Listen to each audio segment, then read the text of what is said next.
Anders Arviken heter jag, kommer från Vator Securities, är Vice President.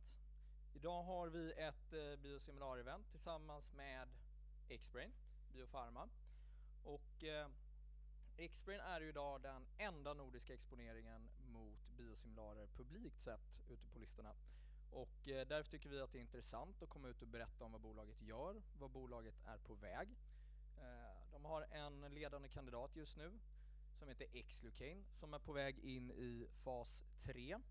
Och det är en biosimilar på Lucentis som är originalläkemedlet. Och det är ett läkemedel som är för ögonsjukdomar. Vi kommer in mer på det senare. Under 2018 så gjorde man en deal tillsammans med Stada, ett tyskt läkemedelsbolag.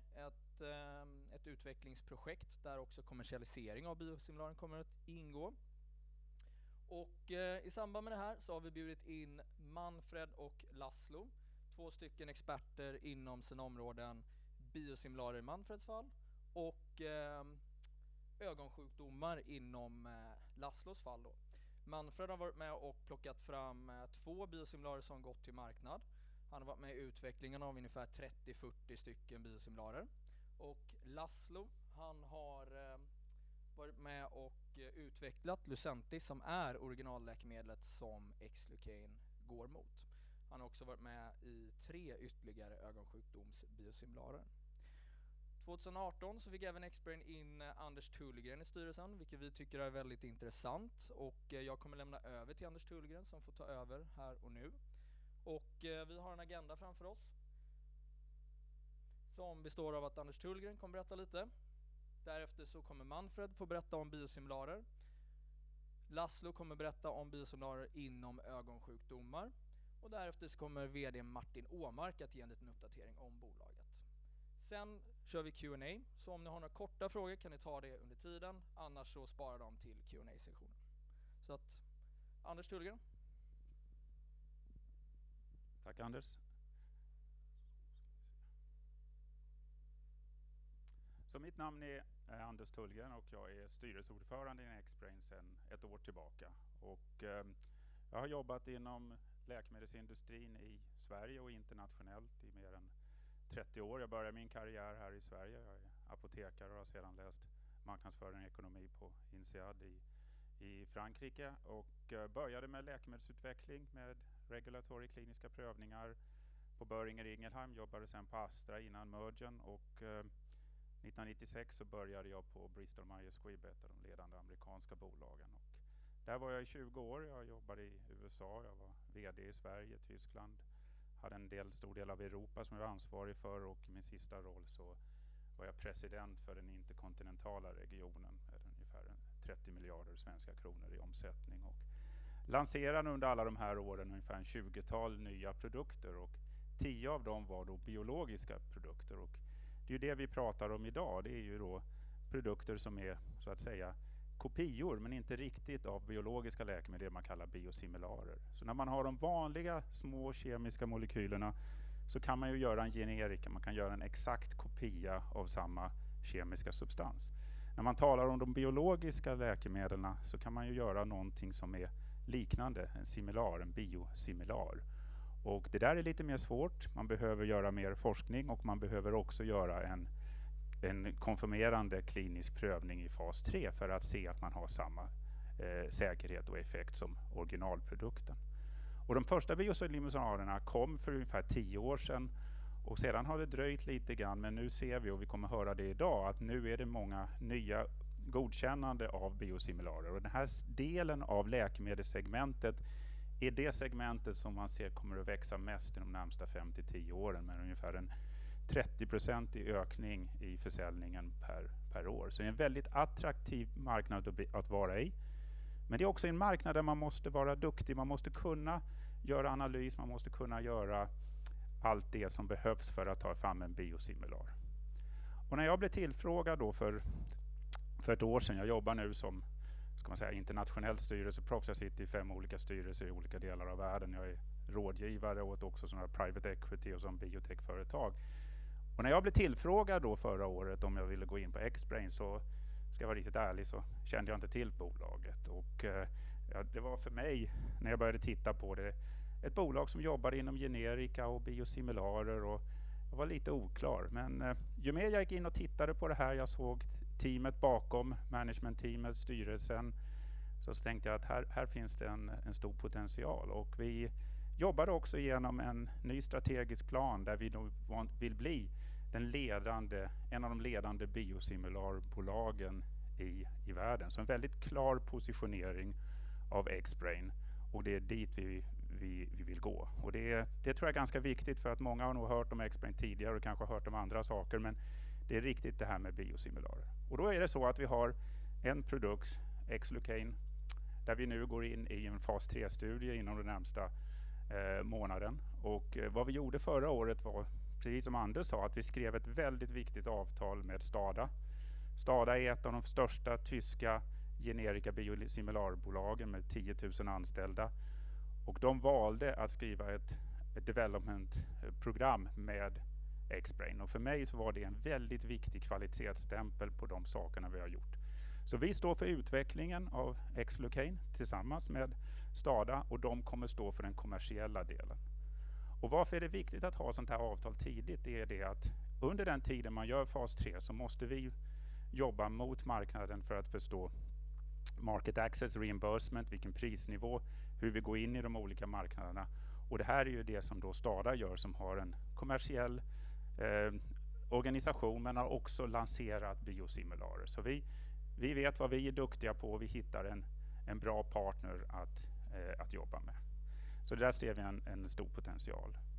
Men när det gäller den här biosimilarmarknaden, så precis som Anders sa, så är det här, XBrane är det enda bolaget på de nordiska börserna som jobbar med biosimilarer. Och därför tyckte vi att idag att det var viktigt att ta in Manfred och Laszlo som kommer att prata lite om biosimilarer, vad är det verkligen? Men också om den här ögonsjukdomen och vad Lucentis har inneburit, men vad också ett billigare alternativ kan innebära. För det finns ett väldigt stort medicinskt behov av att behandla de här ögonsjukdomarna ännu bättre i framtiden. Av ungefär 20 miljoner människor som är drabbade så behandlas idag bara 1 miljon på grund av att det finns inga mer rimliga behandlingsalternativ. Så med biosimilarerna som kommer in här så finns det en stor möjlighet.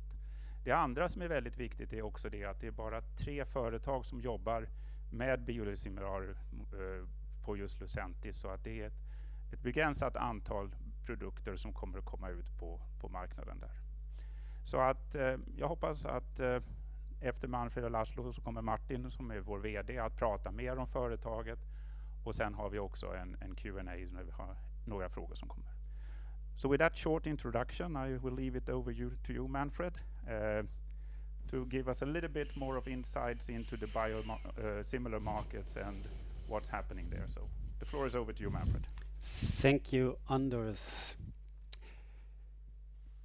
Yeah, as Anders probably have said, biosimilars have raised quite some interest over the last couple of years. And since we have the introduction of that concept in the early 2000s, a lot of stakeholders really can now focus on this market. And the simple reason is biologics bring in a lot of revenues for the originator companies. So 11 out of the top 15 selling drugs worldwide are biologics. And that ranges from Neulasta in number 15 with roughly 4.5 billion and goes up to Humira with 18 billion in sales in 2017. And probably last year they probably have just scratched the $20 billion market, the most successful drug ever. So why are these drugs so successful on the market? Simply because they were game changers. These drugs, many of these drugs, for the first time, they change patient lives. So if we take the examples of Humira, of Enbrel, of Remicade, treatments for rheumatoid arthritis, for the first time, these drugs gave quality of life back to the patients. In the past, these were really kind of very severe diseases that had a lot of consequences for these patients. With these so-called TNF alpha inhibitors, these patients have more or less a normal life. And if we take examples in the cancer space, Avastin or Herceptin, some of the best-selling cancer drugs, Herceptin was a completely new paradigm, how to treat cancer. It's a very targeted therapy for breast cancer, and now the survival rates and the quality of life for cancer patient is completely different. We're now talking about long-term survival of decades sometimes, whereas in the past it was basically a death penalty when a woman had breast cancer. Same with Avastin, same for example with Lantus. It's an insulin, a long-acting insulin, much easier for patient to control their blood glucose. They don't go through these ups and downs after they had meal. And that's also why Lantus, for example, has such a success in the market with well over 5 billion in sales. So what we have here is very successful drugs offering a lot of benefit for the patients, but at the same time creating a lot of burden for the healthcare systems. If we take a few examples, macular degeneration, a disease that affects the eyes, especially of elderly people, out of the 18 million patients worldwide, probably only 1 or 2 million are actually treated with the biologics that can stop this disease. Here we're talking about roughly 5,000 to 10,000 euros cost per year for the treatment of these patients. In cancer, as I said before, breast cancer, in early breast cancer, patients receive up to 18 cycles of Herceptin. A Herceptin dose costs $5,000. So we're talking about a treatment of $80,000 to $100,000. And now there is another drug that works in combination with Herceptin, another biologics called Detta, and that drug, that cost is now going up to $150,000 or $180,000 a year. In rheumatoid arthritis, these TNF blockers, they typically cost about $2,000 to $3,000 per dose. Monthly doses, we're talking about $20,000, $40,000, but these are chronic diseases. So these patients are treated almost for their life. So that's why you have seen also these high numbers for these drugs. So this is, of course, these are costs that very few countries, very few societies can afford. And that's why a lot of patients worldwide don't have access to these drugs. And of course, I think the situation here in Sweden is probably that most of patients here get the drug. In Germany, I think it's more or less the same. But even if we go to other EU countries, there was a recent report where they looked at accessibility of biologics in Europe. A country like Poland, definitely not one of the poorest in the EU. In Poland, only 2% of patients that should be treated with biologics have actually access to biologics because these drugs are simply too expensive. And even in a country like the US, they are struggling now with these costs. In US, roughly a little bit under 2% of patients are treated with biologics, but these biologics account for almost 40% of the cost for prescription drugs. So it's a huge cost burden, and a cost burden that doesn't go away, because the prediction is that the share of, or the market for biologics will grow by a good 10% CAGR over the next 5 years, whereas small molecules only grow by 2%. So a lot of the drugs in the pipeline currently are biologics, because as I said before, they're highly effective, they're very kind of targeted to a disease, they really provide good support to the patients. But yeah, they're pretty expensive. So that's why EMA was the first in the early 2000s to come up with a concept to for the development of copies of these most expensive drugs. So a lot of the biologics, they were developed in the 90s and then early 2000s. So some of them lost patent probably 10, 12 years ago, and a bunch of molecules is losing patents now, basically. So when EMA kind of come up with a concept, there were a lot of unknowns. And as Anders probably said, these biologics are highly complex molecules. A small molecule in an aspirin is pretty small. A biologic is 100 times or 1,000 times bigger and more complex. So it's almost impossible to make a one-to-one copy of these drugs. So that's why the typical generic development couldn't be applied here, and they came up with a new path. So whereas in novel molecules, you do a little bit of analytical characterization of your molecule, but the vast majority of data is generated through multiple clinical studies. In biosimilars, you want to demonstrate that that molecule is more or less identical. It's similar to the originator molecule. And that's what you do here with a lot of analytical assessments where you characterize a molecule and compare it one-to-one with the originator molecule. So that's why we talk about this inverted pyramid in the development path.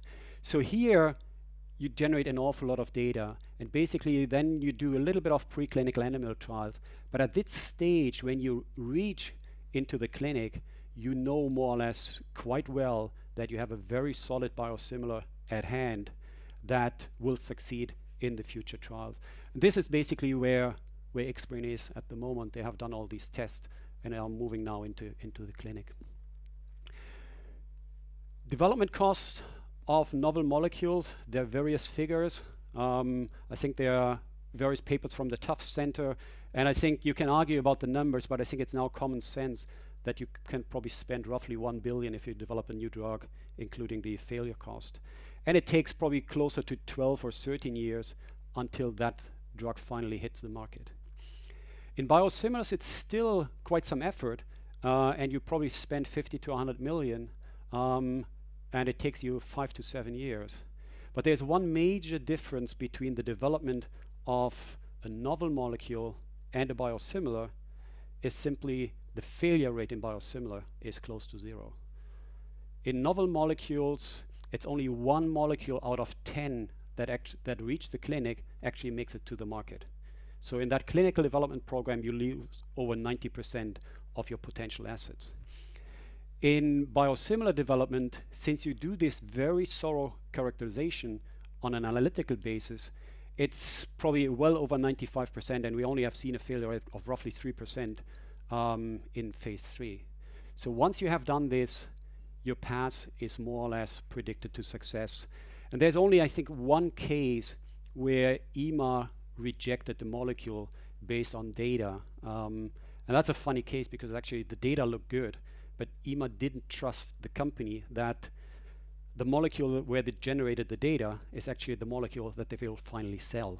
So that was more kind of suspicion because that was an Indian company, and EMA felt there's something obscure here. The other failures are basically, or dropouts here, are basically portfolio prioritization, where people stopped trials and discontinued this. So by now we have in Europe 44 approved biosimilars. In US we have 19. Although we have to say out of these 44 and also out of these 19, there are some duplications. So there are some biosimilars which are marketed under different names. The famous example is Remsima and Inflectra. It's basically the same molecule, has 2 market authorizations.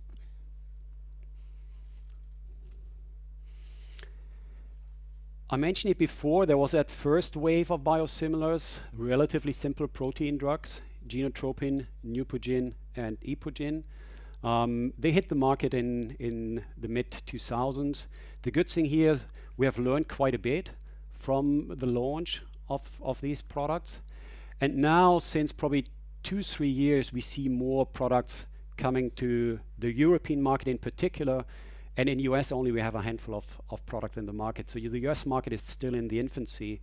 I think the first one, is it on here? Was Omnitrope, a Genotropin, but that was only launched in 2016 in the US. So at the moment, competition in Europe is still relatively low. We see here Remicade with 4 molecules, Humira with 5. That was just launched in November last year. For some of the others, Enbrel or Neulasta, we see 2, 3, 4, 5. That's a typical number of biosimilars that we currently have in Europe. Another major difference between generics and biosimilars is that once a small molecule loses patent, what we see, the price drops almost the same day. I always say the generics companies sit out there with their trucks full of pills, and they bring it to the market, and the price goes down by a good 90%. And typically what we see, there's 7, 8, 9, 10, 12, sometimes 20 players in that market once the patent expires. What we have seen with the other biosimilars actually is that there is far less competition. As I said, everything between 1 or 5 competitors so far. And the initial discounts were at a much lower scale. So Genotropin or EPO were sold at roughly 20-30%. Neupogen at the moment sits around 37. What we see is a slight increase of discounts. I think the latest monoclonal biosimilars that have been launched in the 30-40% discount range. So this is also why we still see the market, actually this one here is a biosimilar market, still pretty small. But it is expected to grow by 30%, so it's the fastest growing pharmaceutical market or subsegment in the pharmaceutical market. And what is, I think, more important is that by 2022, this bar here, that represents the revenue that is under threat by biosimilars. So almost $100 billion in revenue can be cannibalized by biosimilars. So that, of course, creates a lot of opportunities for biosimilar companies and a lot of threat for the originator company, of course.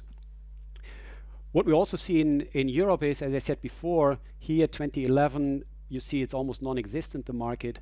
It took a while to educate physicians, patients, but also payers about that concept, about that inverted pyramid, that they wouldn't see a lot of clinical data. And especially here in Europe, I think the medical community, but also the regulatory agencies, they paid quite some efforts to educate the physicians. And now I think we have good acceptance of these molecules, and especially in markets like Eastern Europe, but also in the Nordic countries, in Denmark, in Norway, Finland, I think also here in Sweden, we have market penetration that for some of these biosimilars go up and well beyond 90%. With a little bit more granularity, as I said, these are the older ones, and you see a relatively slow uptake in the market, so it really took some time. These are more the newer biosimilars.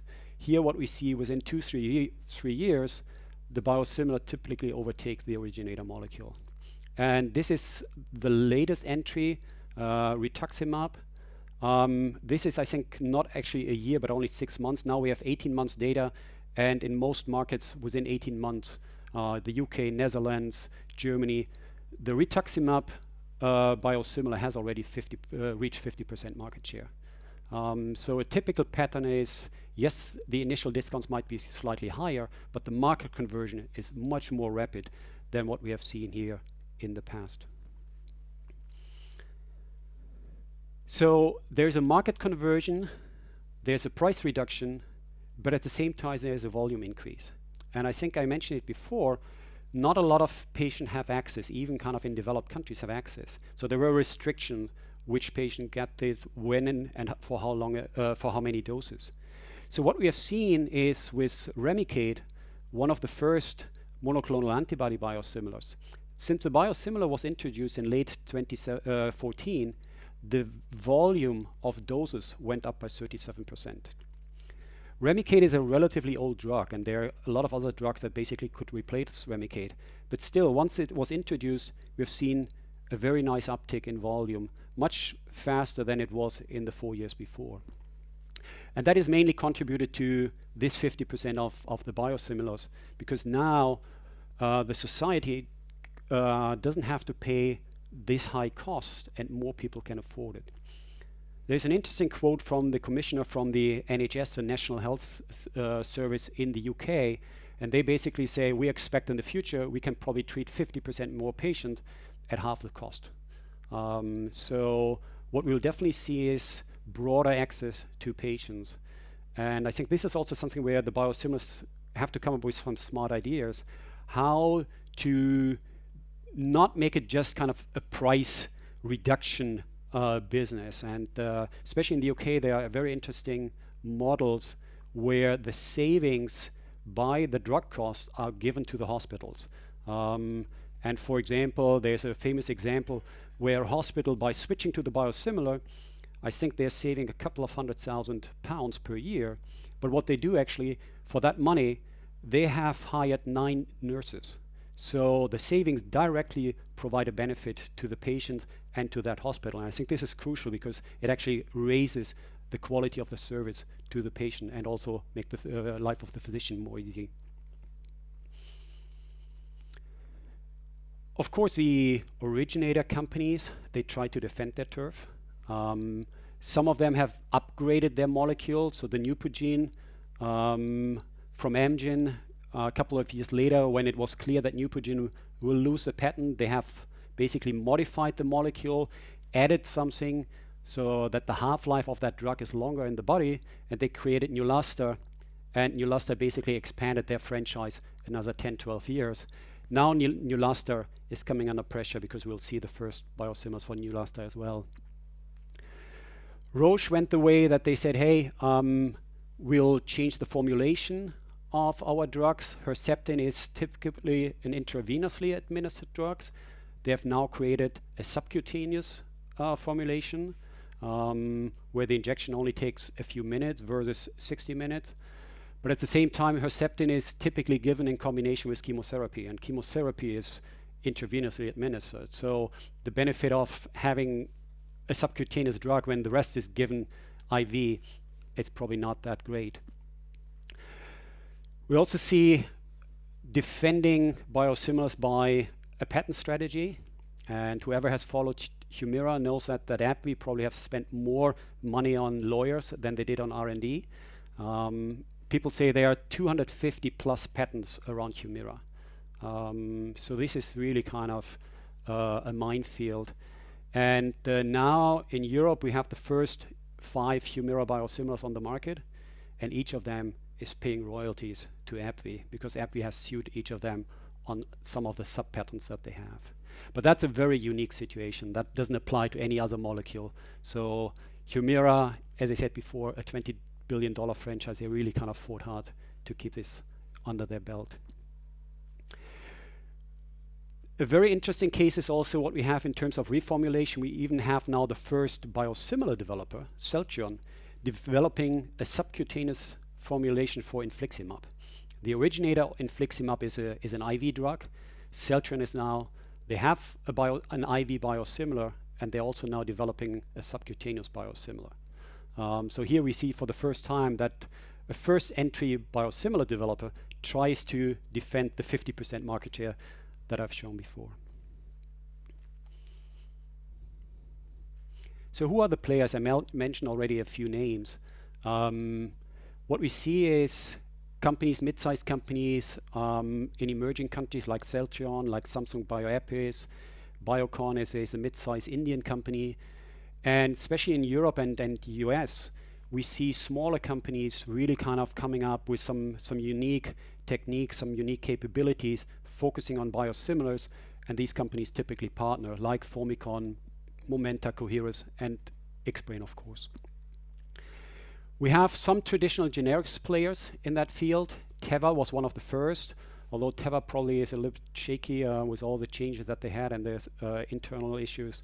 I think they have lost a little bit the connection to that market, so we'll have to see. They now have a licensing agreement for the US market for a few biosimilars, but that might to be seen. These 3 are definitely strong players. Mylan partnered with various companies. Sandoz, of course, has the generics arm of Novartis. They're strong. And Fresenius Kabi, they acquired a portfolio of biosimilars from Merck Serono. And STADA, one of the key players in the generic business, knowing how to sell genericized molecules.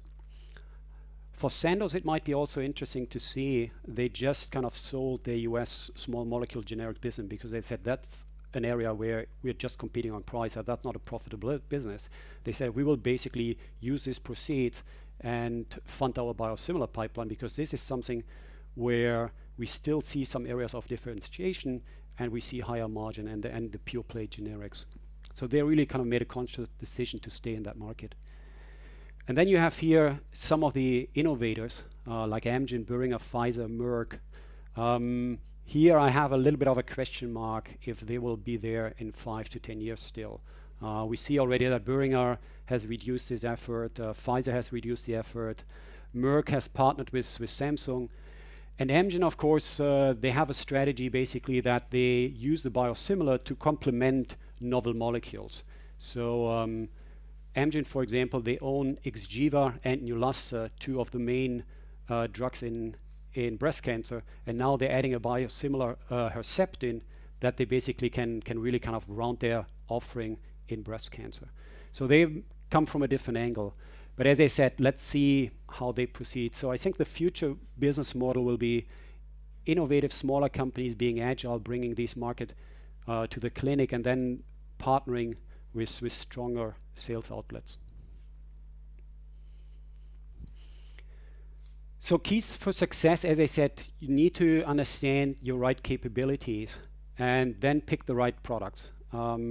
We still receive requests from companies who want to develop an Avastin or Humira while there are probably 15 or 20 programs already kind of almost coming to an end. So you better be among the first, or kind of first 4 or 5 or so. Grab the market share early on, because defending a market share is much easier than basically replacing existing players once they're already 6 or 8 established in the market. Very important, the cost efficiency in development and production. So while I said these regulatory pathways are well defined, there's still ways to be smart and shorten the process and reduce the cost. When we looked at the development program together with XBrane, we shaved off 9 months in development time, bringing it to the market, so reducing time from the clinic to market authorization by 9 months, which is quite substantial in this case here. Cost efficiency at the same time in production, at the same time you need quality in production. I mentioned that case of that Indian company where EMA was suspicious, and there were recently a couple of complete response letters from the FDA, and they were not questioning the data actually, they were not questioning the molecule, but they were questioning the GMP compliance of the manufacturing plant. And this was hitting companies like Pfizer, like Mylan, like Celltrion, a lot of these guys. So you need someone who is able to reduce the cost in manufacturing, but maintain a high quality as well at the same time. And then of course you have to understand the market dynamics, how to sell a biosimilar. It is not an innovator molecule where you can dictate the price basically. It's not a pure play generic, it's something in between.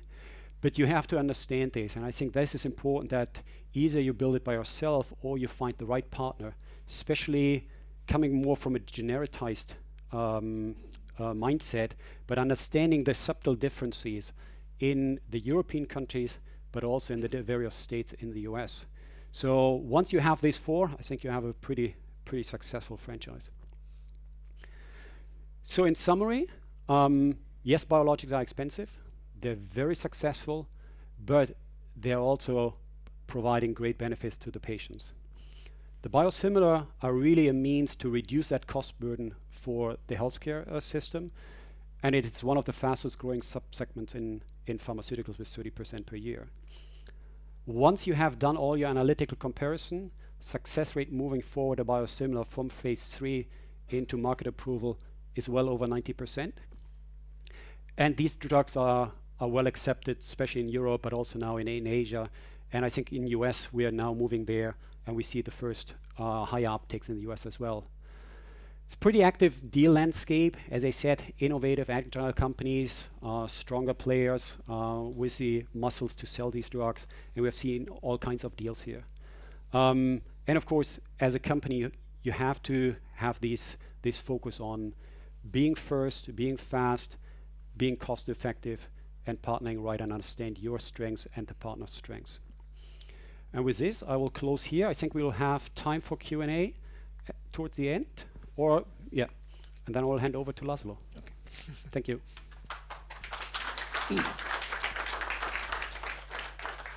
So thank you very much. It's a pleasure to be here today. And my name is Laszlo Békési. I'm an ophthalmologist, which means an eye doctor as a background. And I was among the lucky ones who could participate in the development of the original Lucentis that is claimed by many people. We had a huge team at that time. I joined the team in 2011. That was the time when Lucentis hit the market in Europe, and we had a struggle with the reimbursement discussions. And then we were doing the clinical trials and additional indications apart from the macular degeneration. And since 2015, I'm working together with Manfred in Syneos Health, and we are responsible in doing clinical trials in the biosimilar and in the original space. I tried to speak a little bit about what Xlucane is going to bring to the patients, because this is an important indication and an important disease which is basically threatening the adult population in the world. So basically, age-related macular degeneration is a problem of the back of the eye, which is affecting the central visual field of the patient. And this is typically presenting in the age group over 60 or 65 years. Basically, there are 1 to 3% of the population who is having this disease. Probably you also have some relatives or some friends who are suffering from macular degeneration. There is a treatment now for macular degeneration. That is called Lucentis or Eylea. These are the anti-VEGF groups of the medications. They are injected into the eye. It looks strange, but this is not painful for the patient because this is done in a proper way with preparations and anesthesia. I still remember when I was in a clinic and I was working with those patients that we couldn't tell them anything, just they would go blind. They would never go totally blind, but they will lose their ability to read, their ability to see the watch face or to recognize their grandchildren, which, as you can imagine, quite stressful for an elderly people. So this is reducing their quality of life dramatically. But those drugs that are called anti-VEGFs, they were game changers because they started to treat these patients, giving back some visual acuity. And basically, they do not cure the patients, but they treat the symptoms. So from a pharmaceutical company perspective, this is a good situation when you can treat somebody on a long term, give them back quality of life, but they are not cured. So you can treat them in the long term. There are patients who have been treated for 7 years now continuously, and they still need treatment. There is another eye disease which is associated with diabetes. You probably have heard that diabetes is becoming an endemic or pandemic of the modern age. There are 10% of the population in the developed world who are having diabetes, mainly type 2 diabetes, and they are in the working age. So that's a different patient population. But these people can develop complications, and one of the most severe complications is affecting the eye and the vision of the eye, and this is called diabetic macular edema, when the central part of the retina is swollen, has some fluid and it's swollen, and this is reducing the visual acuity dramatically. Now, 1 to 3% of the population is having that, so this is basically 7-8% of the diabetes population who are having this diabetic macular edema. This also can be treated with anti-VEGF type of drugs. Both of these diseases are causing relatively same symptoms for the patient. So this is a normal eye, and this is the diseased eye. So basically you miss the central part of the visual field. As you can imagine, this is quite upset for a patient. Now, a little bit of biochemistry, and only a very little thing. So these diseases are related with some action and counteraction. The action means that there are receptors in the vascular membranes, and if they can get agitated, they're called VEGF receptors. If they can get agitated with the VEGF molecules, VEGF is vascular endothelial growth factor, that's the name of it. If they can get agitated, then they make changes in the vascular structure. They start to leak, and they start to develop new vessels. A lot of new vessels with less strength, more fragile, and they can cause bleeding and scarring, okay?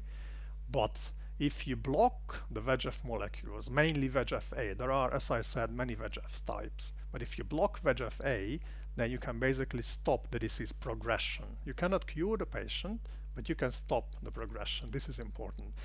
There are basically two classes of molecules on the market at the moment. There are anti-VEGF antibodies who basically stop these VEGF molecules that are floating around, and there is no molecules to activate the receptors. And the other one is the VEGF trap type molecules. VEGF trap is Eylea or aflibercept, and anti-VEGF is Lucentis or Avastin. This is the patient curve, the disease curve that we would like to show you. This is the visual acuity on this axis, and these are the years on this axis. So the patients typically in AMD start with the dry phase, and if there is no exacerbation of the disease, then the dry AMD deteriorates very slowly, and the visual acuity drops very slowly. That's 10 years of lifespan. But in certain cases, we don't know why, the disease can be activated and can be turned to be wet AMD. Interestingly, 90% of the elderly population are having dry AMD. I mean, 90% of the AMD cases are having dry AMD, and only 10% of the cases are having wet AMD. But still, wet AMD is causing 90% of the legal blindness cases in the United States, for example. So this is a very dangerous disease in a way. Now, if the visual acuity drops for the patient and wet AMD starts to develop, you need to treat the patient, and the treatment needs to be started within a month time to give chance to the patient to gain back the visual acuity. And then, if we are lucky, after 1 year, maybe 2 years of treatment, the visual acuity stabilizes and the patient goes back to the normal pathway.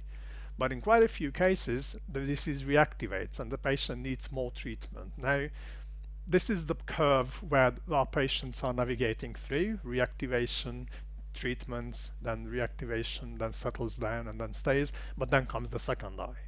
Because there is a high chance if you have AMD on one eye, you will have a disease on the second eye. We're always talking about number of eyes in the next slide. So basically, this is something about the market size. So currently, we think that there are 5.2 million eyes in the world that are suffering from AMD or DME who gets treatment, okay? Or who can get treatment. Now, only 1.7 million of them are actually treated with injections. So there is a huge gap here, which means that due to reimbursement burdens, access to the medication, due to different geographies or price issues, the patients do not get their proper treatment. Out of the 1.7 million injections, they are divided among the 3 players on the market. There are only 3 players: Eylea, Lucentis, and Avastin. Eylea and Lucentis are the approved medications. Lucentis is the ranibizumab, the original ranibizumab, that is going to be replaced by the biosimilars first in the market. Avastin is an off-label molecule. Still, you can see majority of the market is owned by the originators, the approved molecules, and 40% of that in volume is treated with the Avastin molecule. Now, in the rest of the world, the situation is even worse. The gap that you need to fill with the biosimilar molecule is even higher. You have 12.9 million eyes that would need treatment, but basically less than 1 million is treated. That's something that the biosimilars can have. Now, on this slide, you see another possibility, not just the number of eyes that needs treatment, but the frequency of the treatment also needs some addition. This graph is showing you the visual. Each and every dot here represents one clinical trial of the originator molecule. Here you can see visual acuity increase, and here you can see number of injections given in 1 year of time. So as you can see, these were the pivotal trials of the original molecule, where they were giving 12 injections, so 1 injection monthly to the diseased eye. And here you can see something very important. These are the real world data from Europe, which show that the patients are getting 4 or 5 injections in the real world. So they should have been given a little bit more, because with 7 and 8 injections, the visual acuity is matching the original pivotal trial results. The pivotal trials are always the best with regards to clinical efficacy. But with some more injections, you almost can reach that. So that is the ideal situation. But if you give the patient 4 or 5 injections, you may actually drop the visual acuity. So this is not a good strategy. But at the moment, this is the reality in Europe. It's either reimbursement issues, that the country where the patient lives does not reimburse enough number of injections, or there is a cap on the reimbursement. This is the amount that the reimbursement company is going to spend on this group of treatment. And then the physicians do their match and do their math, that I need to treat these patients. I need to treat as many as I can, so I'm not giving them 7 or 8 injections, I'm giving less. I still can preserve the visual acuity. It's not an ideal situation, but I can treat as much patient as I can. So with the introduction of the biosimilars, we believe that the patient will have the chance to get here, and more patients will get the chance to get here. Because if the cap remains the same within the country, then the reimbursement government institution can say, well, I'm spending the same money. there's no increase, but I can treat a lot more patients, or the patients can get proper treatment than it used to be before. And I think this is what is the value in the biosimilar development for Europe and for the US. So this is the market at the moment. And as I said, 2 of the products are approved. As you know, Lucentis is going to expire in 2021. It's a gradual expiry throughout the globe, so it's 2021 when it starts to expire in different locations. Eylea will expire later on. It's 2023 from 2023, and Avastin is used as off-label, and this is probably a product that is going to be stopped on the market, and I will explain later on why I believe that. So these molecules are designed to be used in the eye. Avastin is an oncology compound and used off-label. The way they use it, it's compounded. So they buy a 4 milliliter vial and they split it into 20-25 plastic vials with a needle attached to it, and they re-sterilize it and they distribute it to clinics. Now there is a chance of contamination. There had been case series of eye infections because of this compounding, and there are private offices who do that in an even worse way. So this is basically one danger, one risk for the patient in the treatment. And there are other various safety issues. So the safety profile of this molecule is not as good as the others. I will show you some others. With regards to efficacy, basically the physicians, there was a physician survey done in the US in the last year. The physicians say that with regards to efficacy, all of the molecules are the same. So they don't really link themselves. They don't like anything over the other. They typically switch treatments after a certain amount of treatment if a patient is not responding well. And there are various switches. There is no science beyond that. It's not really defined. Now, the safety is very good for the 2 originated molecules. It's not as good for the Avastin molecule. With regards to cost, of course, there is an issue, because as you can see in Europe and in the US, there is a tendency that for the registered molecules, the European costs are half of the US costs. That is probably because of the US market is more expensive. They can afford to pay more for the same molecule, but this is as it is. And as you can see, the off-label usage is much more cheaper. Now, from the physician perspective in the US, they don't care what they inject because the physician is paid by the procedure, and the procedure is the same. So it depends in the US on the patient insurance, reimbursement, what the patient is getting. In the Medicare system, which is a cheap insurance system, especially for elderly, they typically get Avastin. This is what Medicare can afford. But if people are having better insurances, they can get the properly registered products in the US. Okay, that's the main difference.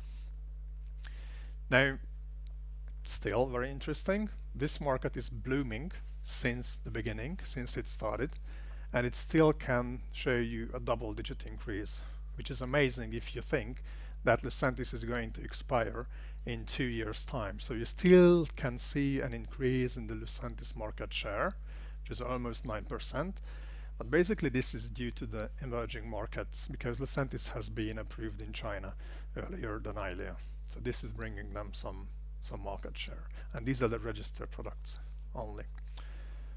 This is very interesting. Again, this is coming from the Swedish Macular Register, which basically shows that for physicians, these registered products are equal. They do not privilege one over the other, and they do not even respect what is in the label. They use them on the same way, which is actually in the label. So they are free to use it on their belief, what they wish, what they think is the best one. There are several dosaging regimens. The ideal would be to give them monthly. Lucentis, in the label, Eylea should be given 8 times in a year, but as you can see, they are injected approximately with 5 injections in a year. So they're basically treated as the same molecule, same efficacy, same outcome, same safety. There is no difference. There is one difference in safety though, that Avastin as an off-label medication has a non-favorable safety profile compared to Lucentis, for example. This is data from clinical trials, and these are the safety serious adverse events that have been tested in those clinical trials, and as you can see, they are significantly unfavoring the Avastin use. This is a very interesting slide again, which shows you the future. I'm not a fortune teller, so it's just assumptions what I believe the future will be. Here you can see the marketed products on the right from the anti-VEGF group. Here you can see the products that are in the phase 3 development, so they are close to be on the market. Here you see the phase 2, and here you see the phase 1. Now, first thing is, Manfred showed you a triangle. This also means that normally there are a lot of medications in phase 1, less medications in phase 2, less in phase 3, and even less on the market. That's the normal tendency. What you can see here, you don't see many drugs in the phase 1, right? So it's drying out, it's becoming empty. This means a stable market for long term. There are no new medications, no new game changer. Everybody has to come this way, okay? So if this is empty here, I don't see any game changer. This market and this medication and this indication will be covered with anti-VEGFs in the next 15 years for sure. Basically what I see, there are further interesting things. You can see here Lucentis on the market, the original ranibizumab. This is not developed by Novartis but developed by Genentech. Novartis is a licensing partner and a marketing partner in the molecule. But if you look backwards, in phase 3 Novartis has their own molecule, brolucizumab in the phase 3, and Roche, which is owner of Genentech, also has a new molecule in the phase 3. They will somehow get to the market, but then they will have a problem because I see here again a ranibizumab molecule with Genentech in phase 2. So how they will handle with the two new molecules, another ranibizumab and the original on the market in the same way, and how to keep the pace with the pricing of the biosimilars and still be able to sell their novel compounds on a premium price. Because the issue is that in the US, if a molecule is approved, they can be reimbursed on the next day. So at the moment, this molecule, brolucizumab, is suffering because the FDA is not going to approve the molecule, because FDA says that why would I like to approve this molecule, because that molecule doesn't show any premium efficacy over the already marketed products. It is just a me too molecule.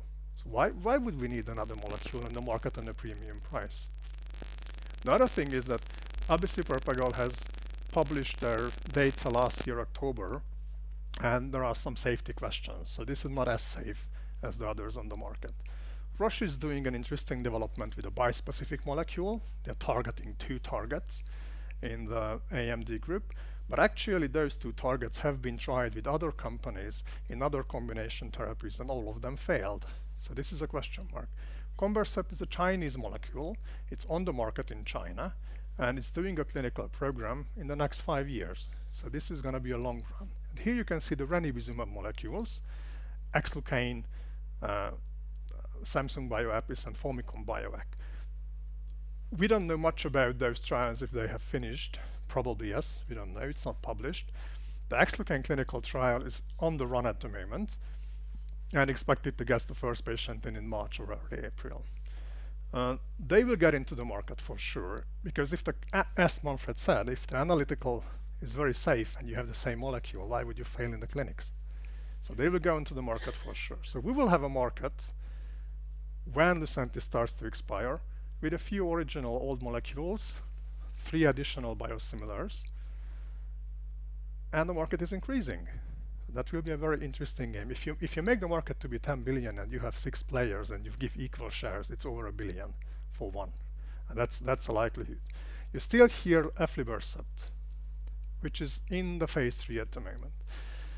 Now, when they reach the market, when they can reach the market, is at least 2023. So when the Lucentis biosimilars are reaching the market in 2021 on, they will have the chance to steal the market from the Eylea market as well, because Eylea still will be highly priced and they will have no biosimilars. So Lucentis has a chance to steal that market as well. And as I said, so this is the expectation and probably one feasible scenario.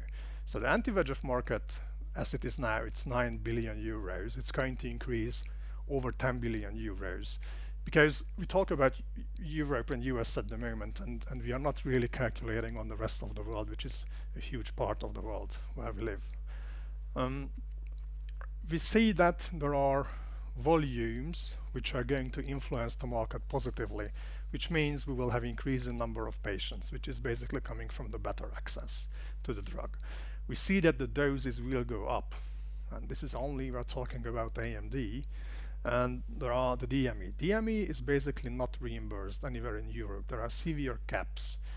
Very little number of patients can get it. So that is a kind of a place where the market can grow, and this is a significant part of the market. The average price per dose for the registered product at the moment is 1,100 euro. And if you look at the future, most probably the original developers need to keep that price level with 1,100 euros, but they need to provide some premium efficacy, which they don't at the moment. And the biosimilars will be sold on a 500, 600 euro as we expect. We don't know yet. So basically, the market will change. 2 players at the moment, 2 main players at the moment, and 3 to 5 biosimilars in the future. I think that when the FDA will have the chance to have the first Lucentis biosimilar approved, they will reconsider their strategy of letting Avastin to be used as freely as it is now, because of the safety issues, because of the patent issues, and because of the whole world as it goes. In Europe, using an off-label therapy is not as easy as in the US. You need to do some authorization for each and every treatment, but it depends from country to country. So this is not the best way. Physicians do not really like to do that. That's the way they can operate in the world to treat patients at the moment. So this is a kind of a risk-benefit situation where it is allowable to use Avastin at the moment. But when you have biosimilar originals, so biosimilar ranibizumab on the market, this will change for sure.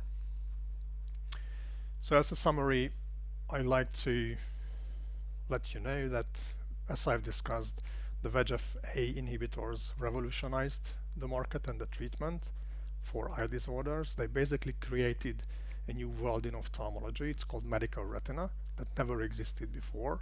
There was the classic clinics and the surgical clinics, and they developed medical retina where patients with AMD go and get their injections and get their treatment. That's a significant part of ophthalmology nowadays. It has been developed in 2006. The biosimilars do not need to develop it further. It's already there. It was and it is a severe unmet medical need. There are 18 million individuals affected in total, and only 1 million get their proper treatment. So there is a huge gap. And there is a price gap as well, because it's relatively pricey in ophthalmology in that Lucentis and Eylea, as an only approved products, cost 5 to 10K in the first year of treatment. And as I said, the patients need more than 1 year of treatment. In the second and the 3 year, you need less therapy, but still it's a significant amount. And Avastin is still used off-label at the moment due to the lower cost, despite the severity or the severe safety risks. And this is a kind of a risk-benefit ratio that allows that. And as I told you, and as I showed you the graph, the pipeline of novel drugs is drying out, so we do not expect any new game changer in the next 15 years. And I think that in the future, the biosimilars will take over the majority of this market. And this is the common result of all of the movements and ideas that I have described. It will be favored by the reimbursement companies, the government agencies, and by the patients as well. So thank you very much. And I think now if you have questions, we are ready to answer.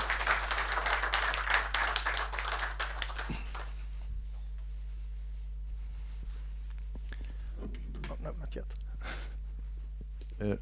Okay, so thanks a lot to both Manfred and Laszlo.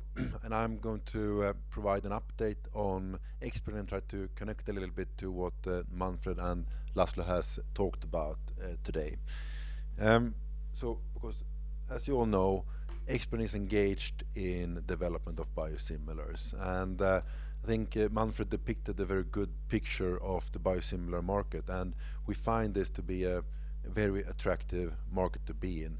It grows fastly, 30% per year, and it's possible to make some money in it. There are some margins to be gained since price reductions are lower compared to in the generic market. and also we can do something good for society. We can bring to the market here products which really makes these very expensive medications accessible to a global population. So we like this segment a lot, and I think all this background kind of is what has come into our strategic process, which also Anders described in the beginning, which made us put even stronger emphasis on biosimilars going forward and purely focus on biosimilars in our preclinical development. And I think although we didn't know everything that Laszlo now described about the ophthalmology market and VEGF alpha inhibitors, I think we picked the right first product to go with in Xlucane being a biosimilar to Lucentis. Frankly speaking, I think we were a little bit lucky there, because this is a very good first target. Coming from a biosimilar perspective, it is a very rich market which has huge volume potential, as Laszlo described, a large unmet medical need with a big potential. And what I think now is very interesting with XBrane is that we're really coming to an advanced stage with Xlucane. We're taking it into a phase 3 trial, so first patient in is expected next month, essentially. We got approval from FDA to start the trial in the US, and the first patient will come in the US next month. We're going to recruit 580 patients in this phase 3 trial during 2019, reported data, so the primary efficacy measure, primary endpoint in Q2 next year, and then we will after that submit the marketing authorization application to be able to then get approval and come to market in beginning of 2022. And we have a partner who shall sell the product. Stada, the German generic and biosimilar company, 10,000 employees focused on selling and marketing generic and biosimilars. So they know how to do this. They've done it before, and I think it's very good that they are on board together with us already now when we start this phase 3 trial, and we can work with them throughout this trial towards the ophthalmologists that are participating, and it's already the start of a successful launch and marketing of this product. So I think this is very, very interesting now that we are so advanced. We have the partner in Stada, and also, as Manfred described, the development risk is very low. Historically, it's well above 95% of success rate from where we are now to marketing authorization. And then with the preclinical portfolio, I think we have some interesting targets as well, biosimilars to Cimzia and Oncaspar, and these are two rather niche products with very limited biosimilar competition, and this kind of products which we like to focus on. So we also have interesting targets that we work on in a preclinical context. And a few more words about the arrangement with Stada, which I think is a very good one. They paid us essentially 7.5 million euro upfront when we entered into this co-development deal July last year. Thereafter, we are splitting the development expenses 50-50 and the profits 50-50. I think this is a very good arrangement. I think it's hard to find a preclinical development program where you've been able to partner out licensing and retaining 50% of the profits. I think it's a good deal where we retain a lot of the upside to come with this product. And Stada, they have experience in this field, and they know how to sell and market these kind of products. And together with them, we are estimating on our end, when we're looking only at the Lucentis market today in Europe and the US, sales potential of Xlucane of 3 to 3.5 billion Swedish crowns. And this, when we look at the gross margin that we will have on this product and what will be invested in sales and marketing expenses, and the split 50-50 together with Stada, 1 billion Swedish crowns will end up as income for XBrane. So I think this is really, from a commercial perspective, what makes us really excited about this story, and that we really feel we can build something successful out of XBrane. Then, as also Laszlo talked about, there's much further potential to go from there with regards to increasing number of doses per patient, targeting currently untreated patients, the whole patient population which is currently treated with Avastin, which is attached to serious safety risks, and then also the rest of the world, of course, where I believe that we need to come to market with a slightly lower priced product, but then we can really do something good for the large patient populations there not having access to this kind of treatments. And the trial that we're entering into is rather simple from a design perspective, really. This is about demonstrating equivalence versus the originator Lucentis. So there are two groups in the trial, one being treated by Xlucane, one being treated with the original drug Lucentis. And essentially what we do 8 weeks into the trial, we have the primary endpoint, which essentially is comparing improvement in visual acuity. So imagine the number of letters that you can read at a certain size is essentially the primary endpoints. And then we are following the patients during 12 months for certain secondary endpoints, both regarding efficacy and also safety. It's a global trial, 150 sites across the globe, focus on US, Europe, and India in the trial. And this is to have a trial that can support marketing authorization more or less globally. As I said, we have approval already from FDA to start the trial, and we are going to get approvals now subsequently from the other countries to be included. So all patients shall be recruited during this year, and we will then report the primary endpoint on all patients Q2 next year. And actually, when we look at this from a comparative perspective versus our peers, which are, let's say, in this bucket of more the innovative, smaller to mid-sized biosimilar developers, as Manfred described, I think the most comparable company is actually Formycon, which is listed in Frankfurt, and they have a phase 2 trial with Lucentis biosimilar and 2 preclinical assets with a market cap of 2.5 billion Swedish crowns. And this is to be compared with XBrane, which from that perspective is rather similar, but with a market cap of 300 Swedish crowns. So I think, you know, from a comparative perspective, there is some discrepancy there. And the others have biosimilars on Eylea or Lucentis under development, but not fully comparable due to other aspects of the respective portfolios. So just taking a step back, during 2018, I think we did what we said we should do. Although for Spherotide, we did the deal with China Resource Pharmaceuticals. We signed a deal with STADA, which was very important for Xlucane. Anders came in as the chairman. We shifted the focus more towards the biosimilars going forward, and actually the development of Xlucane went exactly according to time plan, which led us to be able to submit the clinical trial application for the phase 3 trial, and now subsequently can start that and get first patient in March already. And this is what we're going to do going forward. 2019 will be about recruitment of the patients, so we will communicate this to the market as it progresses. Then it's about the readout of the clinical data, submitting marketing authorization application, getting approval, and launching together with STADA beginning of 2022. So this is a timeline for Xlucane. But during that time period, we will also generate a news flow from advancing our preclinical portfolio.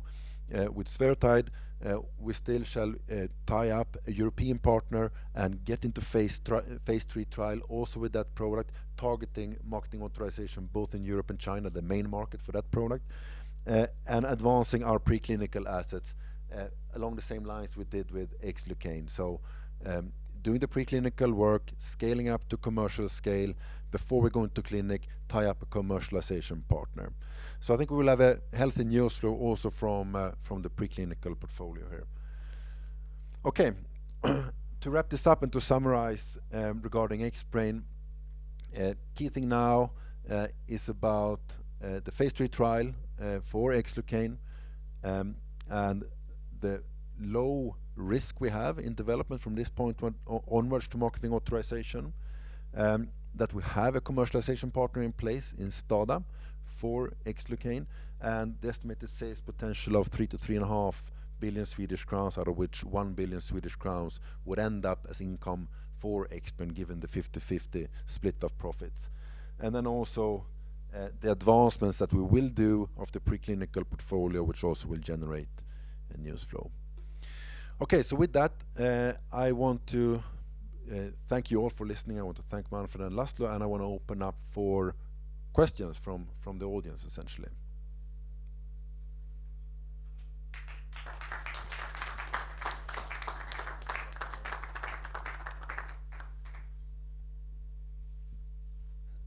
So, any questions?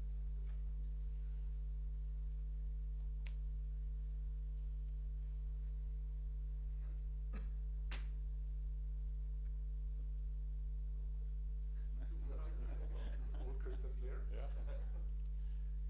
Martin, maybe you could allude on your portfolio of other candidates coming up. I mean, you've shown you can sign deals with substantial players such as Detta. Will you go the same? Will you follow the same route and develop them to the certain point where you partner with Detta? Are there any other players that you have discussions with as we speak? What do you do with Spherotide? Allude on that. Those assets. So the question was related to our portfolio of preclinical products, and where we are with regards to potential out-licensing of those. So we are, since a while back, in discussions with potential partners for the European territory for Spherotide, and I believe that we shall close a partnership for that product during this year, and then be able to take that product onwards into phase 3. The other programs are really in a stage where we want to advance them preclinically and build up that preclinical package, which is of essence for making a successful deal, and that would probably take another 2 years or so before we are in a shape where we can successfully tie up commercialization partners for the other assets we have. And would you hit any significant, let's say, value drivers or milestones during that time, or is it, let's say, we close the door, we do something, and 2 years later, fine, you have something to show for it? Please allude on. What we do, first of all, with this product is that we developed a production process in what we call pilot scale. And this is what we do in our laboratory out in Solna. And then we demonstrate biosimilarity looking at a panel of analytical methods. So that's a step where we typically would communicate that to the market, provided that it's successful. Then we take the step towards a commercial scale. So we scale it up together with a contract manufacturer, typically, and do the same exercise of demonstrating analytical similarity towards the originator, but in full commercial scale. And that is then, almost a package which really is needed for a commercialization partner to step in and then to take it subsequently into clinic. How about Spherotide? Can you allude on the deal size that you are looking into? Is it in the same ballpark as Xlucane? I guess the potential of Spherotide is a bit less, so maybe the down payments and the upcoming milestones are going to be different. But can you guide us on what kind of a deal structures you're looking into? Well, first of all, we have different kind of discussions with different potential partners. It could be license deals or co-development deals, as we did with Stada now. But I think you need to think about it relative the opportunity, essentially. So you need to factor in the size of the originator products, but then also the competitive situation. So factor in when it comes to Xlucane and Lucentis, you can say that we are in a race together with 2 other biosimilar developers which are in clinical phase. But for Spherotide, actually, there's no generic, because strictly regulatory speaking, it's generic, even for Europe. So it's a different competitive situation also for that product, although the originator molecule is smaller. Look, you've been quite successful in striking deals. Could you allude on how you systematically work to attract commercial partners? What explains your success? Why is it that Stada, I guess you had a beauty contest between other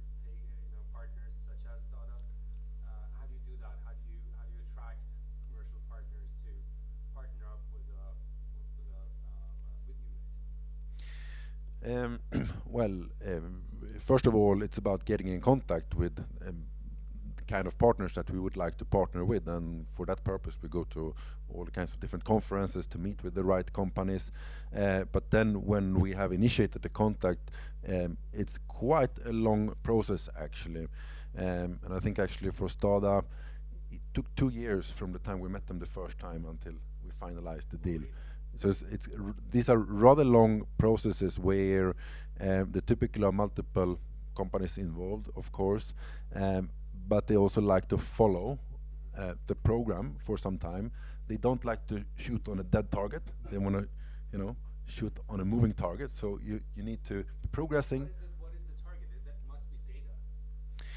You have to come to a situation where you have a sufficient amount of data that proves to them that this will work clinically and subsequently in the regulatory phase. So you need to come to that, and that is when you have done the comparative analytical work in commercial scale, essentially. But I think these sort of deals with Stada or something, it's a little bit like a marriage, It has to work from both sides. So, of course, it has to be a good partner for us, but there is a lot of stake at Stada as well. If we are not able to deliver, if we cannot drive the development, that's not good for them. And I think it comes back to Manfred's point there on these sort of pyramids, that a lot of the work for a biosimilar is actually up to the stage where we are now, where it's all about our capabilities, our competence to do all of that analytics and things. And I think one thing, Manfred, we talked about previously was also that when you have these original companies, it's not necessary they have an advantage from a cost perspective as well. Perhaps you want to allude a little bit on that. Yes, thanks, Anders. The processes that are used in manufacturing of these originator molecules, as I said, these molecules were developed 10, 15, 20 years ago, and these processes were developed at that time. They have been modified slightly, but of course you started with an old process. So now what we have seen is that companies like XBrane, with modern technology, these processes are typically much more cost effective. The yield per liter of reactor is much higher.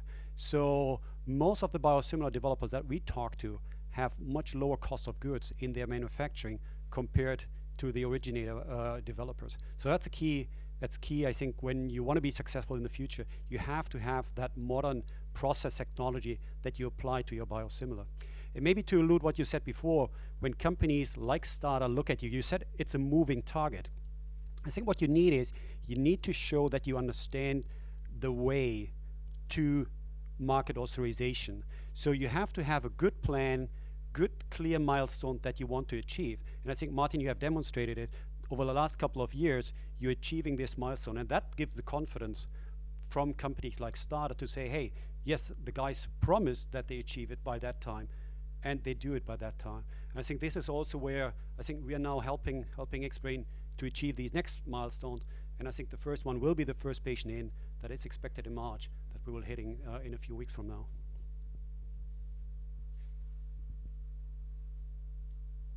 You indicated that on one of the slides here that the XBrane will be launched at 2022 roughly. That's several years from now, and of course we understand that you are sharing the cost burden with Stada. But anyway, can you comment on is there a finance on the financing of this development process from now and until launch? Yes, and this we've been perfectly transparent about. For example, in our Q3 financials, there's a certain cost of the further development, particularly related to the phase 3 trial, which we share with Stada. But there is still, let's say, requirement for further capital for XBrane, as we indicated already in the Q3, of 150 to 175 million Swedish crowns, roughly. So this is a financing need that the company has, and which we are exploring how we shall fill, if you will.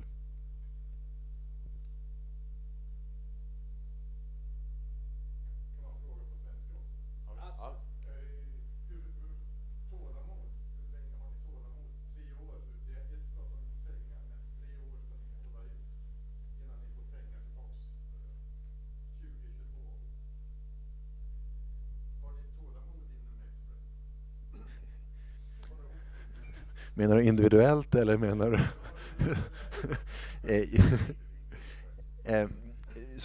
The question is, how much patience do we have? Is for the 3 years until Xlucane hits the market, then do we have the patience? So I think in pharmaceutical development, you have to have patience. There's no other way. I mean, we're seeing that when we start preclinical development of new biosimilars, 6 to 7 years until the products come to market. You have to have patience. That's just the way it is. And the people that work for XBrane, we're now 35 employees, they're all experienced in the pharmaceutical sector. They've been in that sector for a long time and they know what this is and that you have to have patience. But at the same time, what people feel is the reward when you get there and you bring a product to the market is second to nothing. It's something which, frankly speaking, not everybody which are in the pharmaceutical sector can experience. And if you are lucky enough to do it 1 to 3 times, you shall be very, very pleased with that. So I think, yes, we have the patience. I just would like to add one comment. Say this is a relatively short clinical pathway to getting the molecule on the market. You don't have to do a 2-year-long trial, which is normally expected for an originator, and you don't have to do 2 trials with the size of double each of them, like this one. So this is a big ease from the regulators that they allowed that the biosimilar trials can run in approximately 600 patients and for 1 year only, and with the primary endpoint having as early as possible. So this is a great advantage, and we can submit without finishing the complete trial. We will submit at half time, and we have half of the safety data.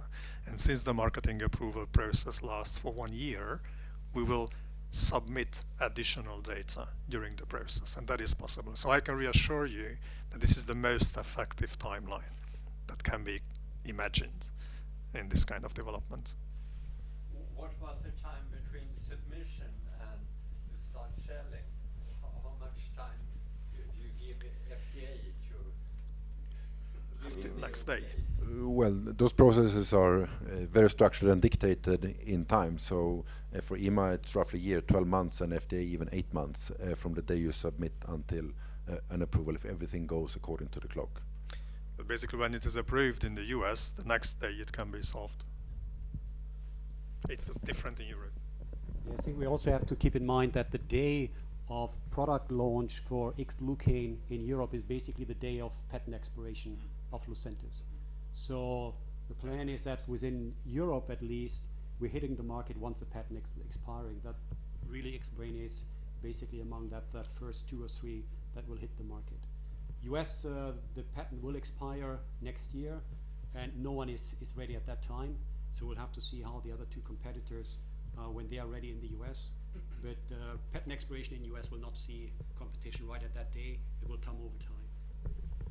But I think that there is another important point, which is that in Europe you need to be prepared when you have the regulatory approval, and we are the only one that has a commercial partner today of the 3 biosimilars of Lucentis, and that is very important because together with STADA, who knows the market access, the reimbursement, the pricing landscape, which is different in the different countries, we can start to prepare that and be ready with the filing also for pricing and reimbursement, which is different in Europe than in the US. So it's a question of being prepared when the patent expires, when we are ready with the data. And I can assure you, both from the management and from the board, we've been around in this industry for a long time, and we've been there with products that take 10 to 12 years, so 3 years is a rather short time for us, and we will have the patience. I have a comment though. I think the gentleman's question is quite an important one with the question of patience. It's almost like a big pink elephant in the room, because looking at the probability of success, 95%, having STADA on board, one would assume that another company with such a brilliant setup, that portfolio of yours with other candidates, I would assume would sail up as a very attractive asset, and maybe that would attract even more attention from the other startups in the world, maybe wanting to partner up, I don't know, maybe even a preclinical stage. In the world of biosimilars, maybe that never happens,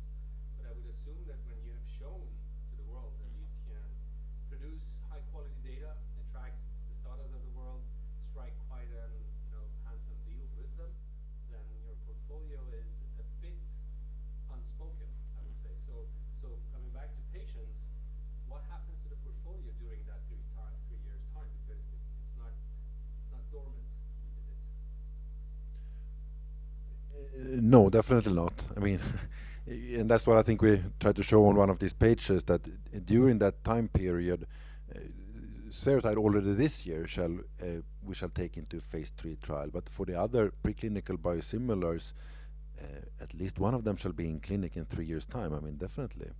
So this portfolio will be advanced over time along the same development timeline we've seen for Xlucane.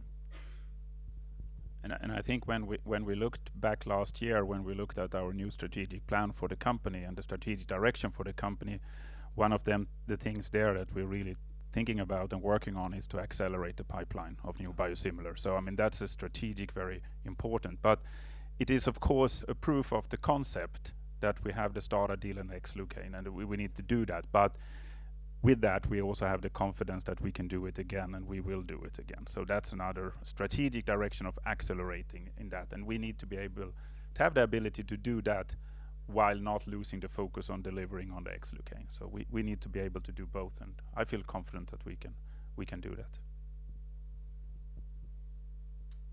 Another question just related to the patient's question. I think with the platform that you have, and I mean the candidate you have with a good success chance, how would you say about an M&A? I mean, within this stage, and you can see the companies in phase 1, 2, 3 here. Yeah. I think with Bayer and Sanofi that didn't have another biosimilar coming, and with the other candidates that you have, I mean, that would stack up some interest around an M&A, and with the company evaluation today, how can you have the patience to hold them off? So the question is around the M&A. How do you see that, and what's the strategy around? Well, maybe I should like to ask Manfred to comment. What do you believe, how the larger pharmaceutical companies look upon this from a potential acquisition perspective? Of course, what we see is, as I said before, the key players probably in the future selling biosimilars might be more the generic type players. And they don't necessarily have the agility and the technological skill set that companies like XBrane have, or some of these others. So for them, they have this machinery, they can pull out small molecule generics, but they don't fully understand how to develop a biosimilar. Some of them, they have it maybe, Mylan to a certain extent, Sandoz to a certain extent, and it might be interesting to see that certain players, they might think about, okay, we're lacking this, we're coming under price pressure in our core small molecule generic market. If we want to differentiate, if we want to maintain slightly higher margin, the only way is getting into biosimilars. And then of course they need to buy a platform like XBrane. So I think although we haven't seen this too frequently, there's definitely the chance that this will happen, and I think the strategic decision by Sandoz as one of the key generic players to focus on biosimilars as one of the core competencies, I think shows that this model is valid and others might follow. So we'll have to see how this works in the future. But from XBrane's perspective, our focus is to develop as successful biosimilar developers as possible, and develop our portfolio to products that reach the market and make a difference. We cannot have as a strategy to try to be acquired. We're building a company which we want to be commercially successful, and then we'll see if someone then is interested. That's another question. You could have that strategy though, to get acquired. It's not a bad thing. We could have, but I think it's better to focus on trying to develop the business and really trying to advance the portfolio and bring products which are commercially successful to the market. I mean, we are an innovative biosimilar developer, and I think that's quite an attractive place to be. And I fully agree with Manfred. I think what we will see is that the generic companies, the big ones, will go in to become generic biosimilar companies, and the big pharmaceutical companies like the Pfizer and the Boehringers and the Amgen of the world, they will struggle with actually combining a portfolio of novel products with biosimilars. We saw it before when it was difficult to combine it with generics and with the novel products as well. So I think in that, and I think the sort of collaboration we will see here with with the generic biosimilar companies, with innovative developers like XBrane, is probably something that will continue, and we see it in the novel by the novel products as well. That a lot of it, those products coming from small innovative companies like XBrane as well. So I think that's the sort of structure that we will see in the future. Any more questions? Maybe a couple of just concluding remarks. I'll do this in Swedish, please. Okay. Så hörs det? Thank you very much, gentlemen. It's been super delightful to have you here today. We've had this session once before during the day, and a lot of great feedback with your insights into the biosimilars market and the implications for XBrane. And thank you very much, Martin and Anders, for sharing your ideas and let's say excitement about your portfolio and your late stage asset, Xlucane. Från vårt perspektiv, Vator Securities, den här typen av events har varit väldigt, väldigt uppskattade. Vi har haft dem för andra bolag också. Och ibland så märker vi att det finns en jättediskrepans kring hur man uppfattar ett bolag. Och sen så efter det här eventet så förstår man det på ett helt annorlunda sätt. Och igår när vi frågade några, vad är XBrane, så sa de att det är inte det här generika bolaget som har en produkt som de säljer till Iran. Och det är så 2013. Det är kanske inte 2013 men åtminstone 15. Så att det här är det nya XBrane, och det har varit väldigt, väldigt roligt att få berätta det här för en kunnig publik som ställer intressanta och bra frågor. Och kul att ni är här, och vårt önskemål är ju egentligen att få träffa er och ge den korrekta bilden av det med hjälp av sådana experter som vi har access till via bolaget. Och tack Anders att du tog dig tiden att vara med. Betyder mycket för både oss och jag tror att för marknaden och våra gäster. Så att med det sagt, stort tack.